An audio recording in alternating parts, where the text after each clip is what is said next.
Welcome collectors, and thank you for joining me for this episode of Diecast Emporium. In today's video, we're going to be taking a look at the Ertl Prestige Edition Case CX210D Hydraulic Excavator with a thumb. This is one of the most highly anticipated models from Ertl in 1/50 scale in their construction sector for the 2021 model year. As you can see, it comes in their Prestige Edition style box with a clear window so that you can very easily see the model inside. Other details on the packaging include Ertl, ages 14 and up minimum, as this is an adult collectible, prestige collection, and it's made by Ertl's parent company, Tomy.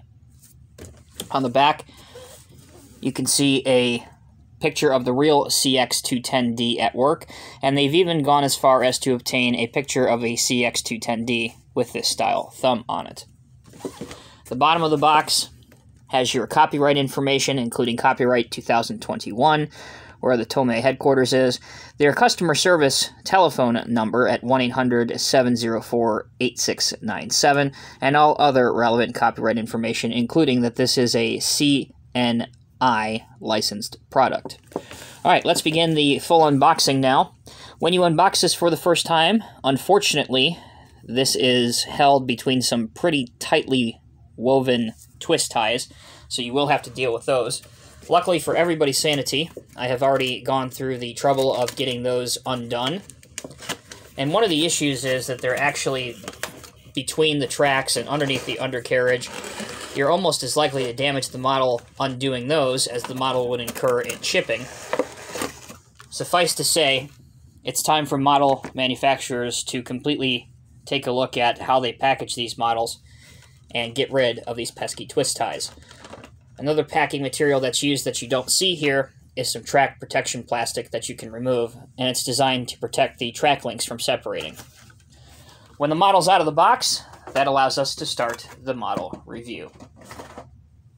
Taking a closer look at the excavator, obviously the first thing that most people will notice is that it does have a thumb on it. This is a factory installed mechanism or implementation, meaning that it's not something that has been installed aftermarket, for example, a 3D printed part. It's actually a die-cast component. However, the hydraulic ram jacket is plastic, and we'll see how that affects things as we go along. We'll start out with the decal application. You can see CX210D in white with a black outline. On the back of the excavator, you can very clearly read Case, and lights are highlighted and actually indented into the counterweight with red paint. This side you see CX210D as well.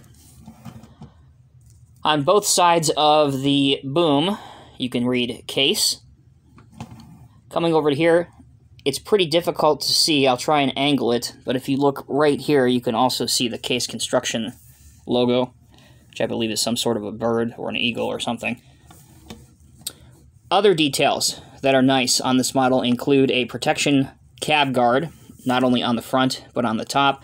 I already mentioned the thumb, and something that's really nice to see as well is two different colored hydraulic lines, both silver and black, leading from the stick all the way down to the cylinder. And again, that's present on both sides. Additionally, you'll find a black cylinder, or a black hydraulic line leading towards the bucket part of the thumb. The hand and grab rails are, in my opinion, too fat, and they are all plastic. You'll see a plastic exhaust stack and a plastic air cleaner on this side. At the rear, you'll find a small video camera and a mirror with another grab rail on the operator's side of the machine. Speaking of the operator, the cab is somewhat crude with very little detail, just a black interior area with gray seating and obviously clear windows. If we look underneath the machine, you can once again see copyright information for Ertl and Tomy, and the Case International Harvester licensed product information there. You can see that it's held together with Phillips screws, so this should be a relatively easy model to disassemble should you want to do some custom repaints on it.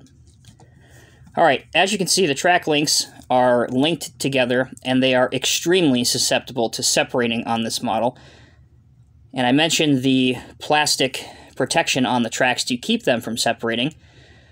mine actually separated as I was taking the protection designed to protect the tracks from separating. How ironic. But they are somewhat easy to put on, as you see my tracks separating right there. Look at that, and I just picked the model up. So that should tell you how very easy these tracks are to separate. So what we're going to do, we're going to pause the video. I'm going to fix that, and when we come back, we will continue with the model's function. So don't go anywhere. We'll be right back after this. All right, after 10 minutes or so of fighting to get the tracks back on the excavator. Now, in normal situations, I would just stop this and restart the video completely, but I want to give you guys a completely honest and transparent review of this particular model, while at the same time giving the manufacturer of this particular model the benefit of the doubt as best as I can. So I digress, and we shall continue. I mentioned the issue with the tracks. Let's now move on to the functionality, or lack thereof, of the boom and the stick. Let's start. As you can see, it will raise to a height of there, which isn't horrible. That's not bad at all. But where things really start to perform well below expectation is our depth, our digging depth. That's it. That's all you get. Now, you may think that, well, this is only an issue on my model in particular. Well, in order to be completely honest and as thorough as I possibly can, this is actually the second particular version of this model that I had. I contacted the particular distributor that I purchased my model from and obtained a second one just to make sure that it wasn't a factory default on the particular one that I received.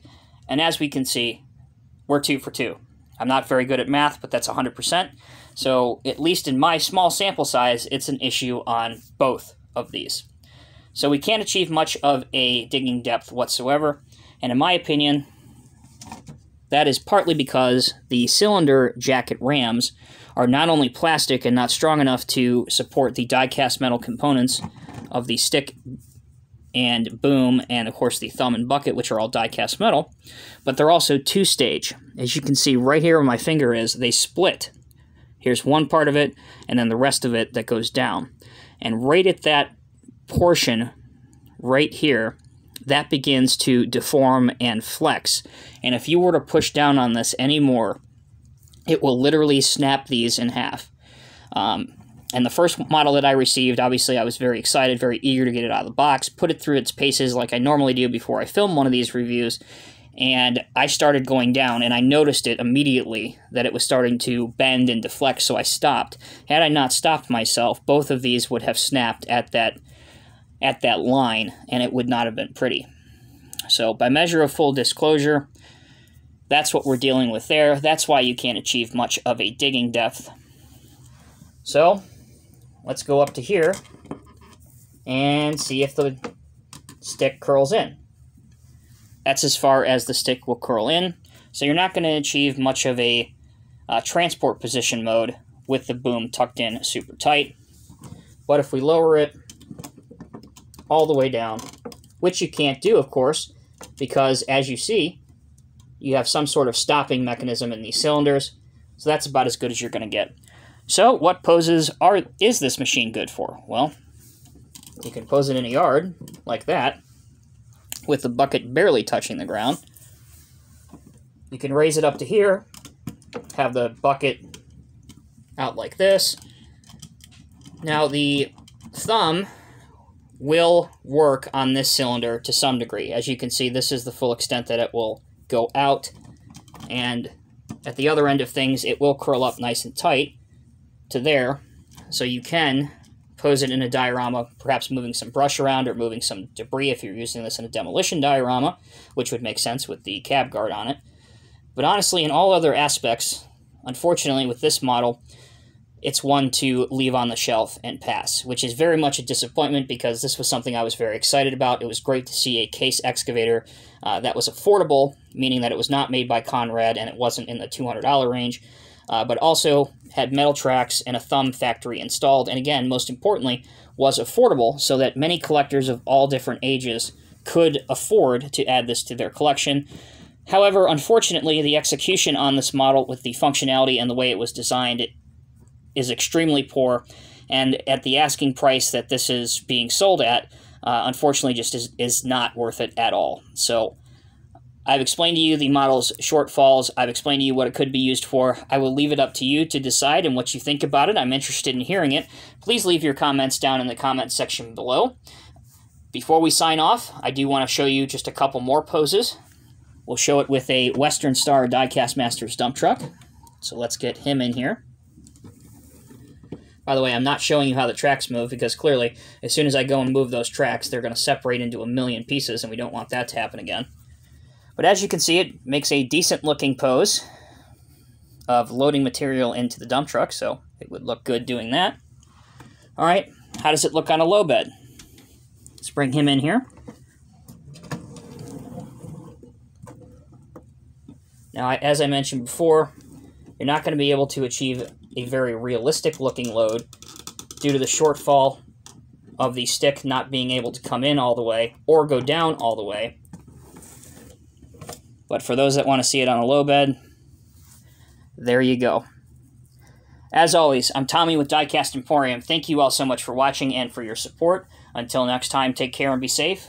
I'll see you in the next review.